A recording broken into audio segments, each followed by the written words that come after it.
Salam damai Tuhan kita Yesus Kristus selalu beserta kita.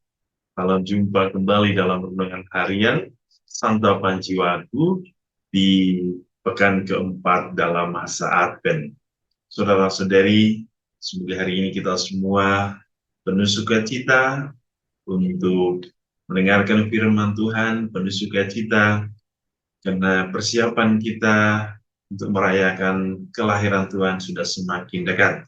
Dan pada hari ini kita akan bersama-sama dikuatkan dan disegarkan kembali oleh firman Tuhan dari Injil Lukas bab 1 ayat 57 sampai 66. Mari kita mendengarkan firman Tuhan. Inilah Injil suci menurut Lukas. Kemudian genaplah bulannya bagi Elisabet untuk bersalin, dan ia pun melahirkan seorang anak laki-laki. Ketika tetangga-tetangganya serta sanak saudaranya mendengar bahwa Tuhan telah menunjukkan rahmat-Nya yang begitu besar kepadanya, bersukacitalah mereka bersama-sama dengan dia. Maka datanglah mereka pada hari yang ke-8 untuk menyunatkan anak itu, dan mereka hendak menamai dia Zakaria menurut nama bapaknya. Tetapi ibunya berkata, "Jangan, ia harus dinamai Yohanes." Kata mereka kepadanya, "Tidak ada di antara sanak saudaramu yang bernama demikian." Lalu mereka memberi isyarat kepada bapaknya untuk bertanya nama apa yang hendak diberikannya kepada anaknya itu. Ia meminta batu tulis. Ia menuliskan kata-kata ini. Namanya adalah Yohanes. Dan mereka pun heran semuanya. Dan seketika itu juga terbukalah mulutnya dan terlepaslah lidahnya. Lalu ia berkata-kata dan memuji Allah. Maka ketakutanlah semua orang yang tinggal di sekitarnya. Dan segala peristiwa itu menjadi buah tutur di seluruh pegunungan Yudea. Dan semua orang yang mendengarnya merenungkannya dan berkata, "Menjadi apakah anak ini nanti? Sebab tangan Tuhan menyertai dia." Demikianlah dan Tuhan, terpujilah Kristus. Saudara-saudari, kita mendengar kisah tentang kelahiran Yohanes Pembaptis. Dalam peristiwa hari ini ada beberapa kisah menarik. Pertama, kelahiran selalu memberikan sukacita. Karena kelahiran adalah satu harapan, satu keinginan, suatu dambaan dari setiap keluarga yang menikah, ya. Karena mereka akan memperoleh keturunan, mereka akan mendapatkan seorang anak yang akan mereka kasihi, yang tentunya akan mereka rawat, dan besok-besok anak itu yang akan merawat mereka. Ya. Ini sukacita yang luar biasa. Demikian pun yang dialami Elisabet dan Zakaria. Tetapi hal yang luar biasa, sukacita mereka itu menjadi luar biasa karena Elisabet itu mengandung di hari tuanya, bahkan dikatakan mandul.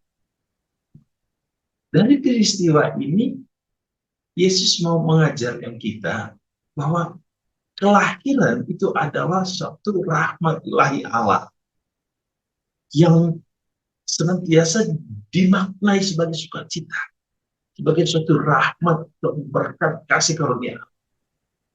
Maka saudara-saudari, jangan pernah menolak akan kelahiran. Jangan pernah menolak seorang anak yang akan dilahirkan.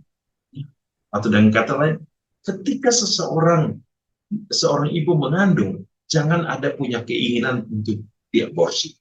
Walaupun anak itu dalam tanda kutip bukan hasil satu hubungan yang layak dalam satu ikatan perkawinan. Tetapi ketika ada anak dalam rahim seorang ibu, harus dirawat. Biarkanlah dia hidup. Biarkanlah dia memperoleh rahmat kasih Allah dengan cara Allah itu sendiri. Ya, jangan diaborsi. Karena apapun tentu kelahiran selalu membawa sukacita. Kita tidak tahu, mungkin suatu saat anak ini menjadi anak yang sangat luar biasa dalam hidup kita. Ketika tangan Tuhan menyertai seseorang, maka segala sesuatu akan terjadi. Dan dikatakan tidak, segala sesuatu menjadi mungkin bagi Allah. Yang kedua, peristiwa hari ini sangat menarik. Bahwa Yohanes itu lahir ya, sesungguhnya seperti saya katakan, dari seorang ibu yang dikatakan mandul. Apa yang mau disampaikan di sini? Dikatakan dalam Injil, sebab tangan Tuhan menyertai. Menyertai siapa? Bukan hanya Yohanes, tapi Zakaria dan Elizabeth. Oh, Tuhan akan selalu bersama orang-orang yang tidak pernah berputus asa. Dengan orang-orang yang selalu mempunyai pengharapan. Dengan orang-orang yang selalu menaruh harapan pada Tuhan. Dengan orang-orang yang mengandalkan Tuhan. Tuhan akan memberikan kasih karunia dengan cara apa? Kadang-kadang dalam doa kita, kita meminta sesuatu. Tapi Tuhan mungkin tidak memberi. Tapi ingat, Tuhan mungkin memberi dengan cara yang lain. Kita minta supaya kita punya posisi yang tinggi, jabatan tinggi. Tapi Tuhan tidak memberi. Tapi Tuhan memberi ketika kita dengan kesehatan, perlindungan, kebahagiaan dalam keluarga, sukacita, keluarga yang damai, rezeki yang mencukupi.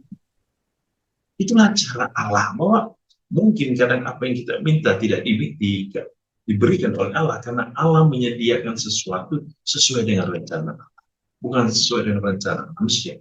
Itulah yang kita dengar hari ini, bahwa keagungan Allah terjadi dalam diri orang yang setia, orang yang percaya, orang yang menaruh seluruh kehidupan mereka hanya kepada Allah.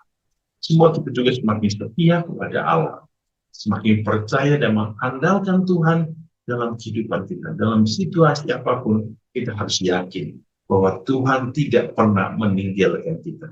Tuhan selalu ada dalam hidup kita. Tuhan Yesus memberkati kita hari ini dalam seluruh hidup dan karya kita. Dalam nama Bapa dan Putra dan Roh Kudus. Amin.